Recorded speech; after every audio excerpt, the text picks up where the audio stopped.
এইবারে আমি ট্রাই করে নিলাম যাদবপুরের one of the best momo. আর এই দোকানে মারাত্মক পরিমাণে ভিড় ছিল, অন্তত পক্ষে আধ ঘন্টা দাঁড়িয়ে কিন্তু তারপর এক প্লেট মোমো পেয়েছিলাম।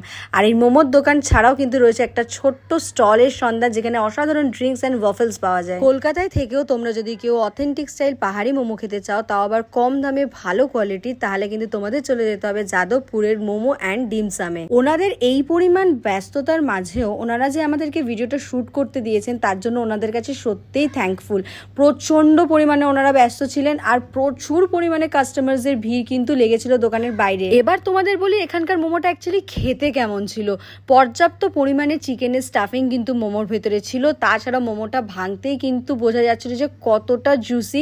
ওনারা মেয়োনিজ আর সসের সাথে সার্ভ করেছিল, দুটো দিয়েই কিন্তু দুর্দান্ত লাগছিল মোমোটা খেতে।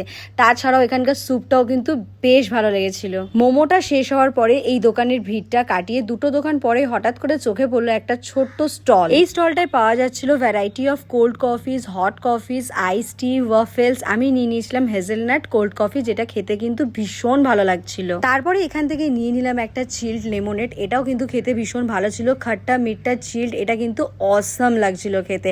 আর তারপরে নিয়ে নিলাম একটা লো সুগার কফি, এটা মায়ের জন্য নিয়ে যাচ্ছি। দুটো দোকানই রয়েছে যাদবপুর 8B বাস স্ট্যান্ডের কাছে, লাইক ফলো করে দিও।